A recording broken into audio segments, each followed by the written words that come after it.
ต้องขอสุมาอภัยกับไปแล้วนะออกไป300เจ้าโอ้อนุโมทนาบุญแม่ต้องขออภัยกับอะไรที่มันตกหล่นนะแม่เนอะนะต้องมาน้อยหน่อของท่าน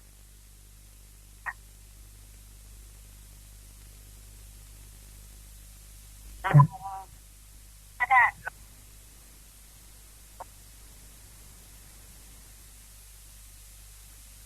ไปแล้วตอนนี้บันทึกเรียบแม่ที่ละตกแม่ปักจะ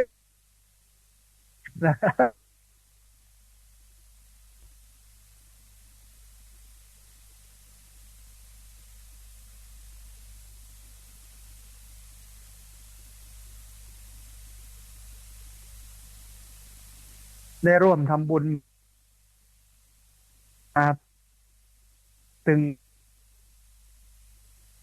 อ่าต้นไผ่ตึงพระธาตุแล้วก็ปรับที่ดินตอนนี้บันทึกเรียบร้อยท่านใดที่ไรที่ตกหล่นก็โทรเข้ามาเนอะนะมาอู้มาเอ่ยกันที่เบอร์064112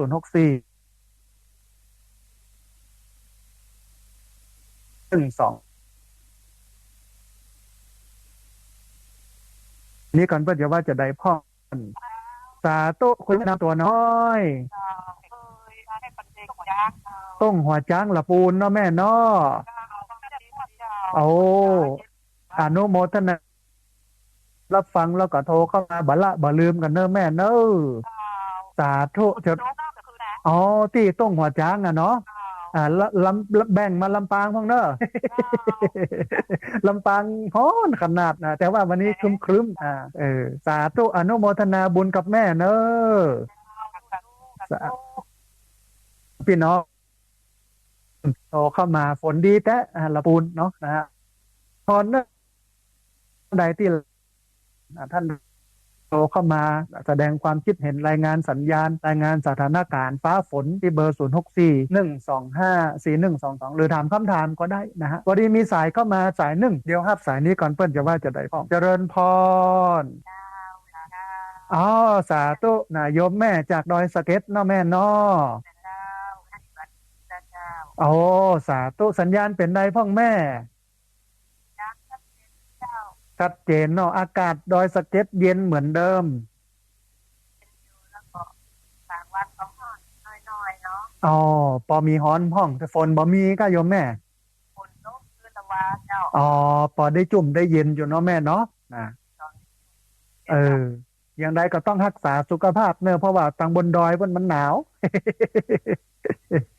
หนาวไม่ขึ้นเจ้าเออนั่นนะเมื่อคืนหนาวแต่ไม่วันฮ้อนหนาวเนาะเจ้าเอแต่ว่าอก็ห้อนขึ้นโฮมข้าวได้นะโอ้เจ้าสาธุอย่างไรก็ต้องพอกอยสุขภาพเพราะว่าอากาศมันเปลี่ยนเดี๋ยวฮ้อนเดี๋ยวหนาวเนาะแม่เนาะนะเจ้าสาธุ กำลังใจทานเด้อได้กำลังใจจัดนักโยมแม่อนุโมทนาเจ้าไม่จัดเจ้าสาธุเจริญพรอนุโมทนาบุญจัดนักกับโยมแม่นะฮะที่ดอยสะเก็ดนะฮะโทรเข้ามาให้กำลังใจกันมีแม่ครูทานทิพย์ไทยมณีเนาะมีแม่สีพันธุ์ตัดแก้วแล้วก็มีคุณโยมสีทรเปรมจิตนะแม่อัมพรก็มีใน Facebook ก็ต้องอนุโมทนาบุญไปเนอะนะฮะมี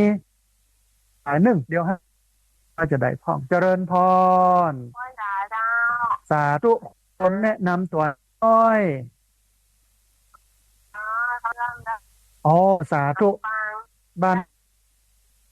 นั่งปางนั่งฟังบอกค่อยชัดอ้าวอ่าเริ่มได้อ๋ออาจจะต้องรอวันนี้อาจจะดีเพราะว่าครึ้มวันนี้ที่แม่เหมาะเนาะอ่าต้องขออภัยดีละขอบคุณเจ้าคือความรู้มาจากลูกน้ำเนาะคือความรู้ได้สาระอย่างมากๆเลยเจ้าโอ้สาธุอนุโมทนาบุญกับโยมแม่เจ้าสาธุเจริญพรนะ เจ้า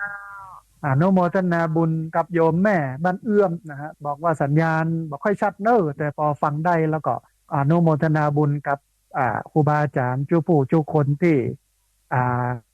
จัดรายการให้พี่น้องได้ติดตามรับฟังนะต้องอนุโมทนาบุญตัวยนะฮะเรียนเชิญเจริญพรเนอะท่านผู้ฟังเนอะเวลาเลยประมาณ8 นาทีที่เบอร์0641254122เบอร์0641254122เรียนเชิญเจริญพรได้โทรเข้ามาร่วมบุร่วมเอ่ยกันช่วงนี้พายุเข้าท่านผู้ฟังต้องระมัดระวังเรื่องของฟ้าฝนนะฮะและแม้แต่เรื่องน้ำป่าไหลหลากน้ำนองอะไรอย่างก็ต้องกอยกันเนอะบ้านที่ใกล้ลำห้วยลำธารนู่นนี่นั่นน่ะต้องพอดีมีสายเข้ามาสายหนึ่ง เดี๋ยวครับสายนี้ก่อนว่าจะได้พ่องเจริญพรภาษาเจ้าพระอาจารย์แต่อันเดี๋ยวมันที่ไปจบนี่ตะกี้มันเจ้าอ๋อสามล้านพอค่ะเจริญพรเจ้า78 028 6231ถูกเจ้าแม่นละโยมแม่ของอันคุณโยมวรันทรเป็นต้นไผ่เนาะแม่เนาะอ่าเดี๋ยวแม่จะโอนขึ้นเลยเจ้าเด้อสาธุถ้าแม่โอนแล้วบ่ายโมงแม่โทรเข้ามาบอกกันกำนอเจ้าตอนวันนี้แม่จะไปหาหมออยู่นะครับ ได้แม่ได้คือถ้าแม่โอนแล้วก็โทรมาบอกเวลาไหนก็ได้เนาะเราไปหาสลิปตรงได้กี่อันที่พระอาจารย์บอกเฟซของพระอาจารย์เนาะโอ้สาธุอนุโมทนาบุญแม่ที่มากินมาตามด้วยกันเนอะสาธุเจริญพรโยมแม่ทำบุญต้นไผ่นะครับต้องอนุโมทนาบุญตัวเรือแฮมบันนักแล้วฮะต้นไผ่90ต้นเดี๋ยวใกล้สิงหาหรือว่าเดือนหน้าเนี่ยเดือนพฤษภาเนี่ยก็น่าจะจบละนะฮะพอดีมีสายก็มาสายหนึ่งเดียวครับสายนี้ก่อนเปิ้นจะว่าอย่างไรพ่องเจริญพรสาธุสาธุสัญญาณเป็นใดพ่องแม่ลำปางบอกให้ชัดเจนเนาะแม่เนาะแต่พอฟังได้เนาะ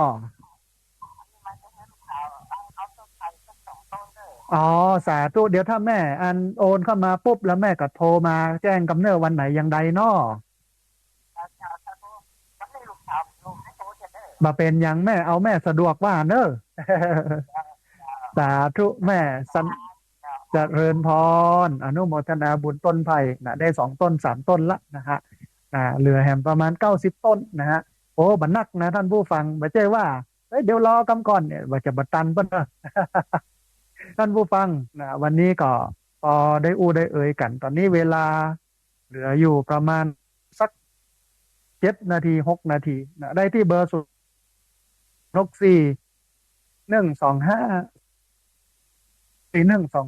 เบอร์0641254122เรียนเชิญเจริญพรได้โทรเข้ามาร่วมบุร่วมเอ่ยกันโทรเข้ามาร่วมแสดงกับกึศความเห็นกันพอดีมีสายก็มาสายหนึ่งสายนี้ก่อนเพื่อนจะว่าก่อนสาธุโยมแม่สัญญาณก้อยไปโยมแม่อู้ดังแหมน้อยได้ยินชัดแล้วแม่โยมแม่แนะนำตัวน้อยแม่สมพรนันทนัทเนาะแม่เนาะอยู่ตังใดก็แม่บ้านน้ำหินน้อยปัตตานีจังหวัดสาธุเจริญพรโยมแม่สัญญาณชัดเจนดีเนาะแม่เนาะเดี๋ยวนี้ถ้ากินเจ้าตะกี้เสียงมันให้การถ่ายสภาใหญ่พอดีขึ้นบอกค่อยดีที่ลำปางครึ้มโยมแม่ต้องแม่อยากจะร่วมตะปูนต้นไผ่สัก2 ต้นสาธุเดี๋ยวถ้าโยมแม่โอนมาแล้ววันไหนยังใดก็โทรมาแจ้งกับเนอแม่เนอต้นไผ่2 ต้นแล้วก็ร่วมกันตะปูนซื้อที่ดิน100 บาทสาธุอนุโมทนาบุญกับแม่จัดนักที่ห่วมกินห่วมตานกันเนอสาธุเจริญพรขอหมายถึงมันของอันใดโยมแม่ของต้นไผ่นี่เนาะของต้นไผ่นี่เป็นธนาคารกรุงเทพเนอะแม่เนอะชื่อบัญชีนางสาววรันทรจงรุ่งโรจน์สกุลเลขบัญชี748 028 231สองสามอ่าสาธุแม่ส่วนบัญชีที่ดินปั๊บที่ดินแม่เป็นธนาคารกรุงไทยแม่ชื่อบัญชีที่พักสงฆ์สถาบันธรรมาธิวัฒน์หมายเลขบัญชี5360755318แม่5360755318เนาะอ่าสาธุแม่ถ้าแม่โอนมาอย่างใดก็โทรมาแจ้งกันกับเน้อแม่เนอะสาธุแม่อนุโมทนาสาธุนะโอ้สาธุได้กำลังใจจัดหนักแม่อนุโมทนาบุญนะสาธุโอ้ได้กำลังใจจัดหนักโยมแม่อนุโมทนาสาระปัสสาวะของท่านจะบรรยายออกมามัน